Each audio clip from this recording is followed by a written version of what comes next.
आप देख रहे हैं हमारी खास पेशकश। मैं हूं आपके साथ मानु तेवतिया और शुरुआत करते हैं बड़ी खबर के साथ। राजनाथ सिंह का बयान आया है कि यूक्रेन के हालात पर नजर लगातार बनी हुई है। यूक्रेन के हालात फिलहाल गंभीर हैं। फंसे भारतीयों को लेकर सरकार चिंतित है। भारतीयों को निकालने की कोशिश लगातार की जा रही है। भारत चाहता है कि शांति कायम रहे।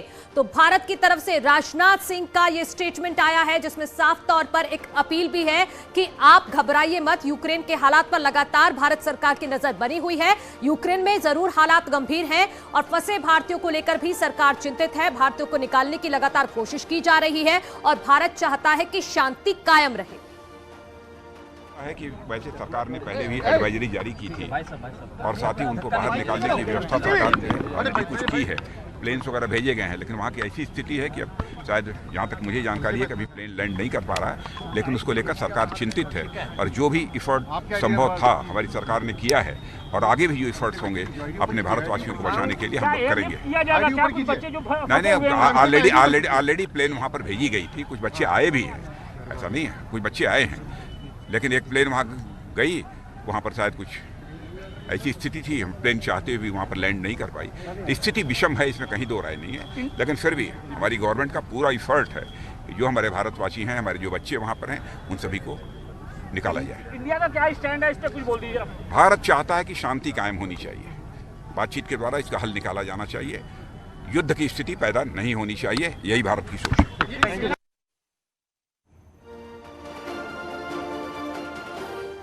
तो जिसका पूरी दुनिया को डर था, आखिर वो ऐलान जंग हो गया। यूक्रेन से विवाद में रूस के राष्ट्रपति व्लादिमीर पुतिन ने युद्ध की तरफ कदम बढ़ा दिए हैं। यूक्रेन पर चढ़ाई के ऐलान के साथ ही युद्ध शुरू कर दिया गया है। देश के नाम पैगाम में पुतिन ने यूक्रेन के खिलाफ जंग का ऐलान किया और उस घमासान की शुरुआत कर दी जिसे लेकर पूरी दुनिया डरी सहमी है।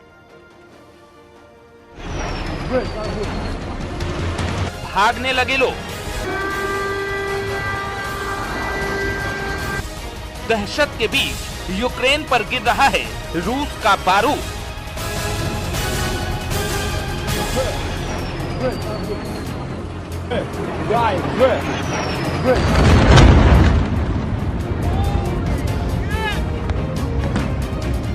दुनिया चाहती थी कि ऐसा ना हो, लेकिन रूस ने यूक्रेन पर हमला कर दिया है। यूक्रेन और रूस की सीमा पर विमान गरज रहे हैं तो मिसाइलों की आवाज से कई जिंदगी मौत के मोह में फंस गई है।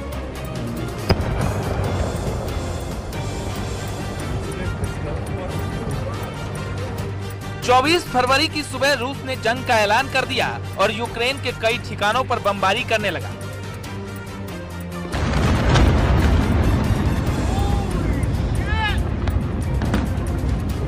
हमला होते ही यूक्रेन में खतरे के सायरन की आवाज सुनाई देने लगी। चारों ओर दहशत का माहौल बन गया।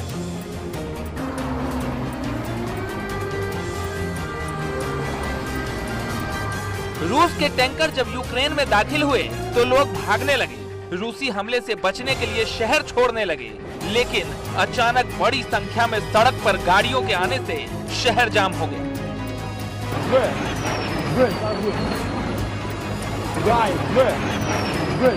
रूस अपने क्रूज और बैलिस्टिक मिसाइलों से यूक्रेन के शहरों को निशाना बना रहा है।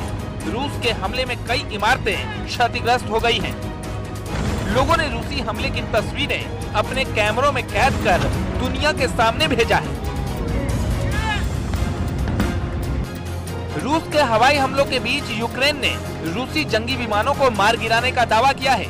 साथ ही यूक्रेन के नागरिकों की मारे जाने की भी खबर आ रही है। रूस ने जब यूक्रेन की राजधानी कीव के हवाई अड्डे पर ताबड़तोड़ हमला किया तो यूक्रेन ने हवाई अड्डे को खाली करा दिया और लोगों को सुरक्षित स्थान पर भेज दिया।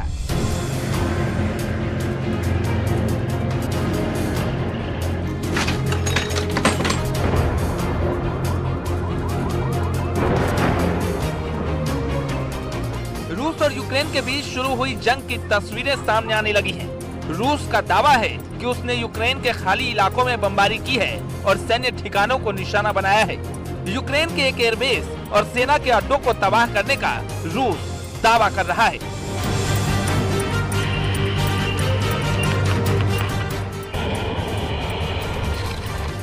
यूक्रेन के अलग अलग शहरों में बमबारी के बाद की तबाही की तस्वीरें और वीडियो लोग शेयर कर रहे हैं। ये तस्वीरें डराने वाली हैं। इन तस्वीरों में ही तीसरे विश्व युद्ध की आहट दिखाई दे रही है, क्योंकि रूस के राष्ट्रपति इस वक्त किसी की भी सुनने के मूड में नहीं है।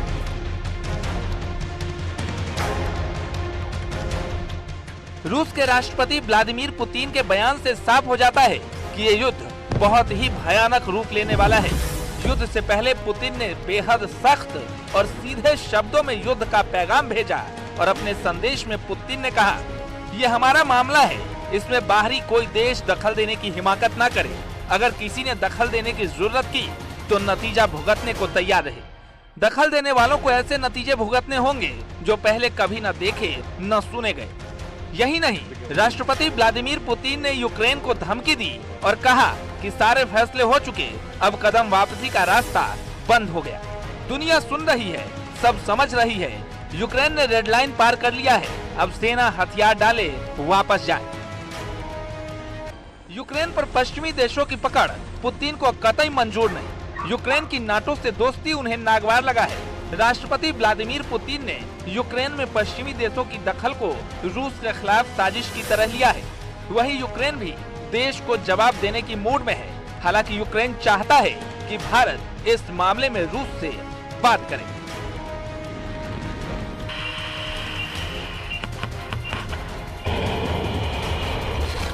Ее цель – защита людей, которые на протяжении 8 лет подвергаются издевательствам, геноциду со стороны киевского режима.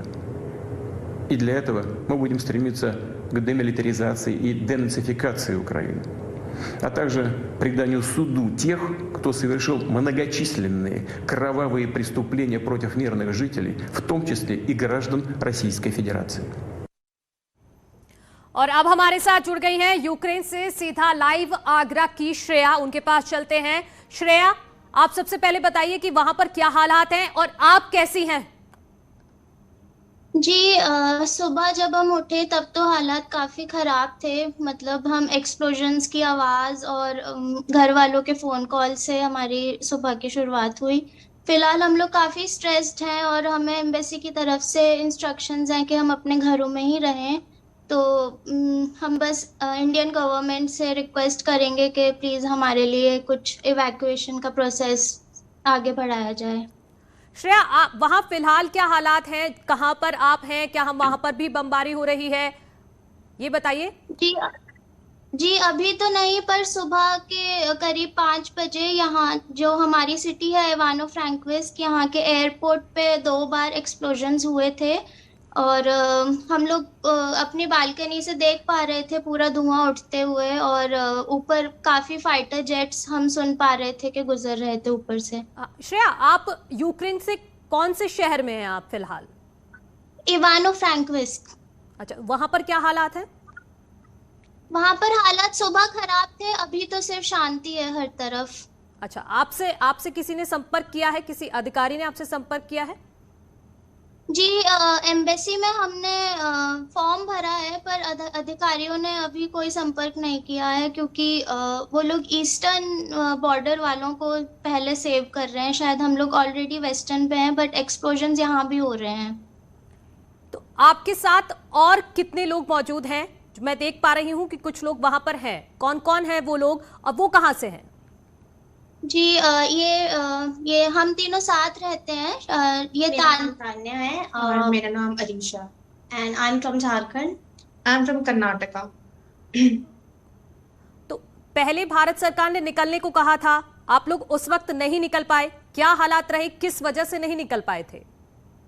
जी मुझे लगता है कि इंडियन गवर्नमेंट थोड़ा लेट थी हमें इंस्ट्रक्शंस देने के लिए, क्योंकि 16 फेब को जैसा कि है कि हो रहा था कि अटैक होने वाला है, तो हम लोग उस टाइम में फ्लाइट्स नहीं अवेलेबल थी और हमारी यूनिवर्सिटी भी ऑफलाइन चल रही थी और हमारी अब सब हम तीनों की फ्लाइट्स बुकड है। मंडे को हमें जाना था पर अब सब फ्लाइट्स कैंसिल्ड हैं। बहुत बच्चे ऑलरेडी यहाँ से निकल गए हैं, बट वो कीव में जाके फंस गए हैं। तो हमें नहीं लगता कि अब हम खुद से जा सकते हैं। अच्छा श्रेया, क्या आपने अपने घर वालों से कांटेक्ट किया है? और वहां पर जहां पर आप हैं वहां पर खाने पीने का इंतजाम है? अगर आप बाहर नहीं निकलेंगी 3-4 दिन तक, हो सकता है कि हालात को सुधरने में टाइम लग जाए तो आपके पास है पर्याप्त इंतजाम? जी, हम लोग सुबह ही जाकर पूरा खाना पीने का स्टॉक करे हैं, बट शॉप्स में भी सामान खत्म हो रहा है। सब लोग यहाँ के सिटीजन्स भी और इंडियंस भी जितने यहाँ हैं, सब लोग खाना स्टॉक करके रख रहे हैं। तो सिचुएशन काफी खराब है। अभी तो फिलहाल हमने स्टॉक कर रखा है, बट आगे का हमें नहीं पता। अच्छा श्रेया, आप वहाँ कौन से कॉलेज में हैं ये बताइए, और आपके कॉलेज में, आपकी यूनिवर्सिटी में कितने इंडियन स्टूडेंट्स हैं? जी, मैं इवानो फ्रैंकविस नेशनल मेडिकल यूनिवर्सिटी में हूँ और यहाँ पे लगभग 2000 स्टूडेंट्स तो होंगे। तो क्या वो सभी वहां पर फंसे हुए हैं, कुछ वापस आ गए हैं भारत? कुछ वापस चले गए हैं क्योंकि 22 से फ्लाइट्स नॉर्मली स्टार्ट हुई थी, तो 22, 23 में कुछ लोग चले गए हैं, कुछ लोग आज जा रहे थे और सबकी ऑलमोस्ट फ्लाइट 80% बच्चों की फ्लाइट्स बुक्ड हैं already for next week, but अब हम नहीं जा पा रहे हैं।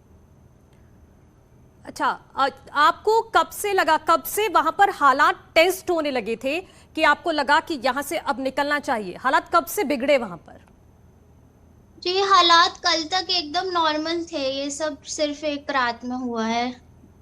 बाकी उससे पहले हमें इंडियन एम्बेसी से जब ज़्यादा कॉल्स आने लगे कि वी शुड लीव, तब हम सब ने अपनी टिकट्स कर ली और यहाँ पे ऑलमोस्ट 80% इंडियंस ने अपनी टिकट्स कर ली थी। बहुत एक्सपेंसिव टिकट्स हुई हैं, तब भी सबके पेरेंट्स ने बहुत पैसे जुटाकर और सबके लिए टिकट्स करी है, बट फिर भी हम नहीं जा पा रहे हैं। श्रेया देखिए, आप हमारे माध्यम से आगरा के लोग भी देख रहे हैं, जाहिर तौर पर आपकी फैमिली भी हो सकता है देख रही हो। आपको कुछ उनको कहना है कि आप पैनिक क्रिएट मत करो, क्योंकि भारत सरकार भी कह रही है आपको चिंता करने की जरूरत नहीं है, प्रोसेस जारी है, सभी को इवैक्यूएट कर लिया जाएगा। जी, ऑब्वियसली पैनिक क्रिएट ना करें और टेंशन भी ना लें, क्योंकि हम भरोसा कर रहे हैं सिर्फ अपनी गवर्नमेंट पे और वी होप कि हमें इवैक्यूएट किया जाएगा सेफली वेरी सून। ठीक है श्रेया, अपना ध्यान रखिए, और लगातार भारत सरकार भी कह रही है कि पैनिक में मत आइए आप, कोशिश की जा रही है जल्द से जल्द आपको इवैक्यूएट करके भारत लाया जाएगा। बहुत शुक्रिया न्यूज़ 18 के साथ जुड़ने के लिए। तो यूक्रेन से हम लाइव आगरा की श्रेया के साथ जुड़े हुए थे, तमाम वहां के हालात को उन्होंने बताया, साथ ही कहा है कि अभी तो वो फिलहाल डरी हुई हैं, लेकिन भारत सरकार ने भरोसा दिलाया है कि जल्दी उनको वहां से भारत वापस लाया जाएगा। रुक रहे एक छोटे से ब्रेक के लिए, जल्द लौट रहे हैं।